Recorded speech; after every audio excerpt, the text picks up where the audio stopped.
एक बार पुनः स्वागत है आप सभी बच्चों का हमारे इस यूट्यूब चैनल पर। आज की क्लास में हम बात करेंगे जूलॉजी का जो वैल्यू एडेड कोर्स है यानी कि VAC।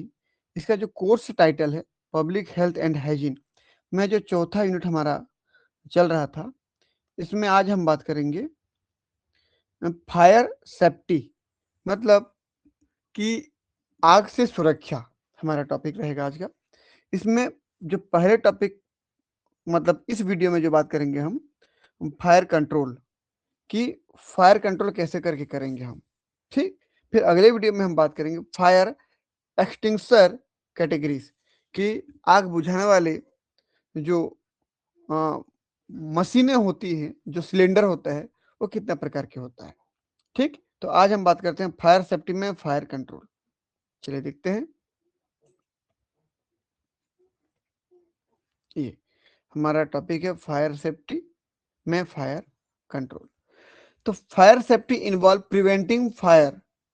फायर सेफ्टी में हम क्या करते हैं, कहीं पर आग लगने से सबसे पहला तो रोकना, कि ऐसी व्यवस्था होनी चाहिए कि कहीं पर आग लगे ही नहीं। तो जब आग लगे ही नहीं तो फिर किसी प्रकार की कोई नुकसान ही नहीं होगा। तो इसके लिए क्या बहुत जरूरी है, गुड प्रैक्टिसेस।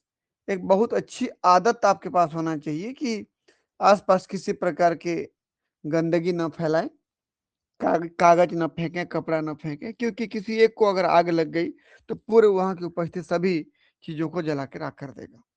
ठीक, तो आपकी कुछ अच्छी आदतें कहीं पर आग लगने से बचा सकती है। दूसरा क्या, कंट्रोलिंग द फायर विद, कि यदि आग लग गई कहीं पर तो आप उसको कंट्रोल कैसे करेंगे। ठीक, तो सबसे पहला तो आप अपने घर में, अपने ऑफिसेज में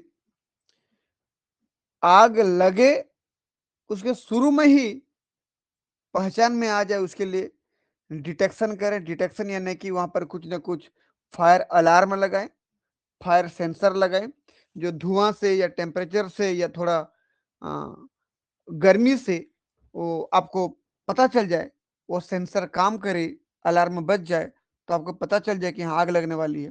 तो पहले से यदि आप सावधान हो जाएंगे तो बहुत ज्यादा नुकसान नहीं होगा। अगला हमारे पास क्या है, सप्रेशन, कि आग को फिर अगर लग गई तो बुझाना कैसा है, उसके बारे में पूरा बात करेंगे हम सब आके। अगला, प्लान्ड स्केप रूट।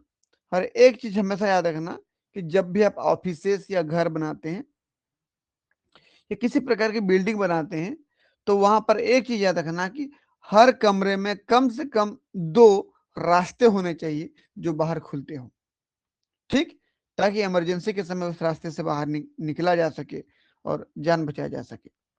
जैसे कि इस डायग्राम में देख पा रहे हो, जब किसी जगह पे भयंकर भीषण आग लगती है तो पूरा एरिया, पूरा बिल्डिंग तबाह हो जाती है। ठीक है, तो देखिए, fire prevention and safety measures, आग को रोकने के उपाय और किस तरीके से हम रोक पाएंगे, उसके लिए हमारे पास कुछ 3-4 पॉइंट है। सबसे पहला देखिए, हैजार्ड आइडेंटिफिकेशन, कि जो खतरनाक आग लगने वाली है उसको शुरू में कैसे पहचाना जाए। तो regularly assess risk like faulty wiring, अगर कहीं पर बिजली की वायर वायरिंग हुई आपके घर में, कहीं पर फॉल्ट हो गया है, मतलब बहुत अच्छा वायरिंग नहीं हुआ है, बार बार वायर में स्पार्किंग हो रहा है, ठीक है, इलेक्ट्रिक फायर यानी कि आग लग रहा है, तो उससे बहुत बड़ा नुकसान हो सकता है आपको। ठीक, अगला, फ्लेमेबल मटेरियल स्टोरेज, कि जो आग को तुरंत पकड़ते हैं ऐसे वाले मटेरियल का स्टोरेज आप कैसे जगह पे करते हो, उसके ऊपर भी डिपेंड करता है कि ये आग लग सकती है कि सब सुरक्षित है। जैसे फटाके की बात कर रहे हैं, दिवाली के समय देखते होंगे फटाके हम कहीं भी रख देते हैं। हम गांव तरफ तो क्या करते हैं, फटाकों को लेकर के चूल्हा के आसपास रख देते हैं, गलती से एक फटाका चूल्हा में गिर गया तो सारे फटाके वहीं फट जाएंगे। ठीक है, एंड क्लटर, क्लटर मतलब होता है कि आप अगर चीजों को अव्यवस्थित रखते हो, कहीं पर कागज है, पन्नी है, किसी रूम में चारों तरफ कागज लगाए हो और वहीं पर मोमबत्ती जलाए हो या दिया जलाए हो, गलती से चूहा गया, छिपकली गया, मोमबत्ती या उस दिया को गिरा दिया, अब किसी एक कागज में आग लग गई तो अब सोचिए पूरा वहां का घर जल जाएगा। ठीक, तो अव्यवस्था नहीं होनी चाहिए। अगला, कीप वर्क स्पेस क्लीन। और आप जहाँ काम करते हो, आपका ऑफिस, आपका घर हमेशा साफ सुथरा रहे तो आग लगने के चांसेस बहुत ही कम होंगे।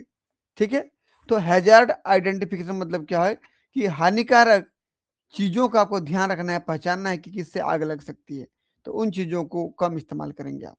ठीक, अगला, फ्लेमेबल मटेरियल, अभी बोला हूं मैं कि आग को तुरंत पकड़ने वाली चीजें जैसे डीजल, पेट्रोल, मिट्टी, तेल, पटाखे, तो इन सभी को, जैसे कागज आगज, कपड़ा वपड़ा, ये सब, इन सभी चीजों को हमेशा आग से दूर रखें। खासकर यहाँ पर बोला है कि देखिए, स्टोर लिक्विड एंड गैस।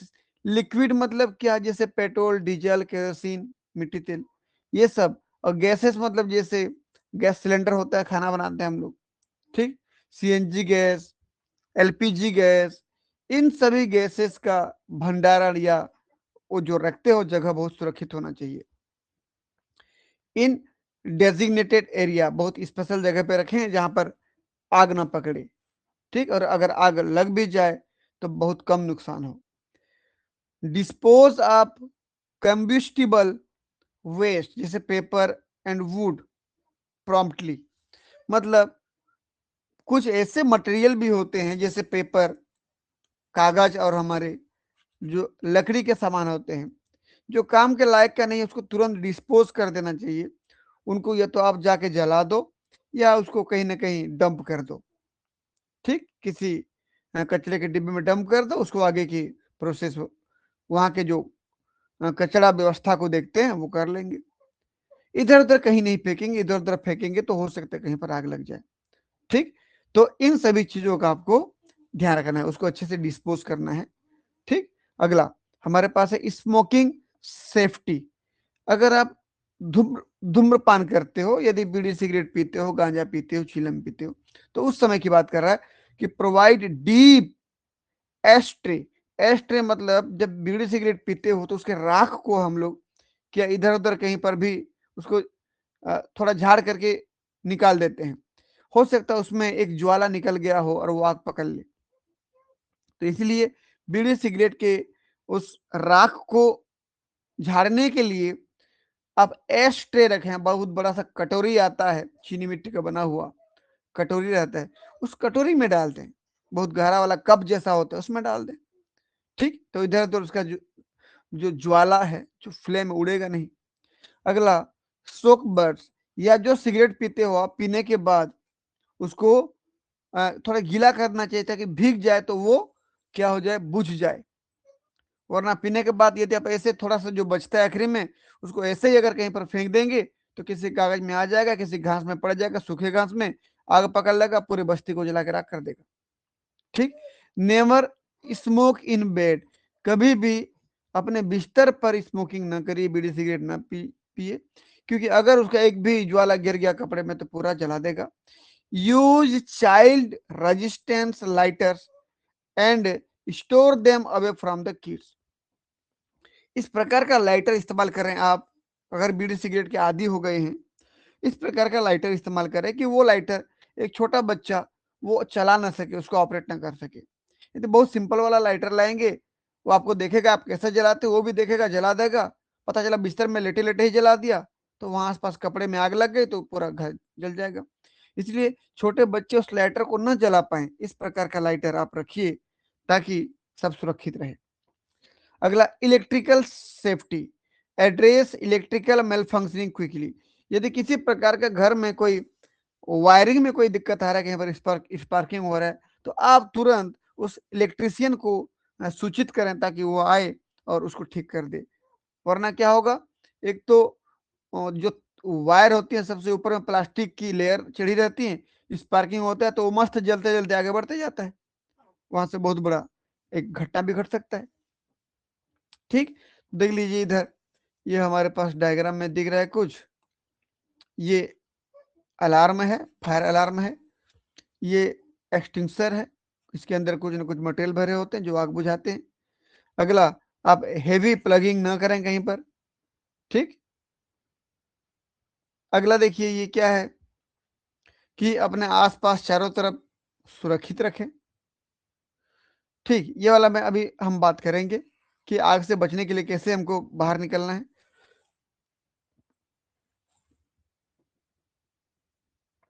ठीक, अब देखिए कि ये पूरा हम बात करेंगे आगे, इसके बारे में अभी हम पूरा बात करेंगे।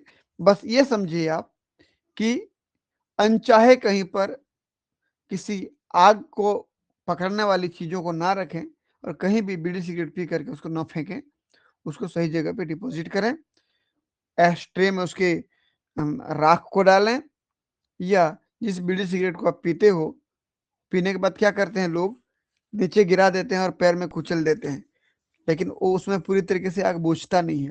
अगर थोड़ा बहुत रह गया, हवा किया, ज्वाला निकल गया, कागज में कपड़े में आ गए तो आग लग जाएगी। ठीक है, तो इन सब चीज़ों का ध्यान रखना चाहिए हमको। अगला क्या देखिए, फायर कंट्रोल एंड सप्रेशन। किस प्रकार से फायर को कंट्रोल करना है हमको। तो सबसे पहला क्या देखिए, डिटेक्शन एंड अलार्म। अभी बोला हमें कि इंस्टॉल स्मोक डिटेक्टर या हीट सेंसर या and alarm for early warning. कि आपके घर में, ऑफिस में, हॉस्पिटल में, जहां भी बिल्डिंग बन रहे हैं, उस बिल्डिंग में आप जरूर ये अलार्म लगाएं, ताकि आग लगने से पहले जब धुआं उठना शुरू होगा या टेम्परेचर बढ़ना शुरू होगा तो ये बजना शुरू कर देता है कि सबको पता चल जाए। तो ये देखिए सबसे पहला अलार्म दिख रहा है आपको। ठीक, अगला एक्सटिंग्विश एक्सटिंग्विशिंग एजेंट। भाई आग बुझाने वाले कुछ हमारे पास यंत्र होते हैं, उसको एक्सटिंग्विशर कहते हैं। उसके अंदर जो मटेरियल भरे होते हैं उसको एक्सटिंग्विशिंग एजेंट कहते हैं। हो सकता है उसके अंदर वाटर भरा हो, फोम भरा हो, कोई केमिकल भरा हो, CO2 भरा हो, बहुत कुछ हो सकता है। देखिए, use appropriate extinguishers, water, foam, CO2, dry chemical for small fires। थोड़ी मोड़ी यदि आग लग जाती है तो इससे हम काम चला सकते हैं, ये एक्सटिंग्विशर है। ठीक, अगला स्मोदरिंग। स्मोदरिंग मतलब क्या होता है कि कोई कपड़ा को आपने क्या किया, पानी में भिगा दिया और जहां पर आग लगा है उसके ऊपर लेके उस कपड़े को ढक दिया। आप यहाँ पर देख सकते हैं डायग्राम में, देखिए ये आग लगा हुआ है, ये कपड़ा जैसा दिख रहा है, ब्लैंकेट जैसा। पानी में गीला कर दीजिए इसको और उसके ऊपर लेकर के आग के ऊपर डाल दीजिए, ये तुरंत आग बुझ जाएगा। इसको स्मूदरिंग कहते हैं। अगला क्या है, सॉयल या मड। मिट्टी या कीचड़ भी फेंक फेंक के उसको बुझाते हैं, लेकिन ये मिट्टी या कीचड़ डालने वाला काम वाइल्ड फायर में किया जाता है अधिकतर। कि घर से बाहर जंगलों में, खेतों में कहीं पर आग लग गई है, उनको बुझाना है तो मिट्टी डाल करके, कीचड़ उसके ऊपर डाल करके उस आग को बुझा सकते हैं। और CO2 to cut off oxygen. हाँ, CO2 भी उसके ऊपर स्प्रे करके हम आग को बुझा सकते हैं, क्योंकि CO2 की मात्रा बढ़ेगी तो ऑक्सीजन की मात्रा वहां पर ऑलरेडी कम हो जाएगी। जब कम हो जाएगी तो आग धीरे धीरे बुझ जाएगी। ठीक है, अगला automatic system sprinkler system provide automatic water release. आप देख सकते हैं यहाँ पर स्प्रिंकलर दिख रहा होगा, ये घरों में, ऑफिस में, हॉस्पिटल में, जहां बिल्डिंग बनता है इसको इंस्टॉल किया जाता है। ये ऑटोमेटिक है, जैसे इधर आग लगेगी अब यहाँ से ये एक्टिव हो जाएगा, एक्टिव होकर यहाँ से पानी निकलना शुरू हो जाएगा, पानी का छिड़काव होना शुरू हो जाएगा। देखिए ये, ठीक, उसको क्या बोलते हैं, स्प्रिंकलर। अगला देखिए, professional help for large fire. बहुत ज्यादा आग लग गई है, आपके बस से बाहर है, आप नहीं कर पाओगे, उसको नहीं बुझा पाओगे, तो rely on firefighter who have specialised gear and training. कि यदि आपके क्या बोलना चाहिए, हमारे यदि औकात से बाहर हो गया है, यदि हमारे वश से बाहर हो गया है, हम उसको कंट्रोल नहीं कर पाते हैं, जहां आग लग गई है, तो सीधा अब फायर फाइटर को बुलाइए। वो लोग क्योंकि एक विशिष्ट प्रकार के उपकरण के साथ आएंगे, अपनी पूरी ड्रेसअप के साथ आएंगे, पूरी तैयारी के साथ आएंगे, उन लोगों ने उसकी ट्रेनिंग ली हुई है कि आग में कैसे बचा जाए, तो उनको बुलाइए, वो बाकी काम आगे संभाल लेंगे। आप अपने दिमाग लगाकर बिल्कुल भी हीरोगिरी नहीं करना है। यहाँ पर दिमाग का इस्तेमाल करना है कि अगर आप बुझा सकते हो तो अच्छी बात है, नहीं तो फायर फाइटर को बुलाइए, वो उसके काम के लिए ही बने होते हैं। ठीक है, तो यहाँ पर फायर अलार्म था, मैं नाम लिख दे रहा हूं, ये एक्सटिंगाइजर है, ये ब्लैंकेट है जिसको हम स्मूदरिंग कर रहे हैं, ये क्या हमारा स्प्रिंकलर सिस्टम है,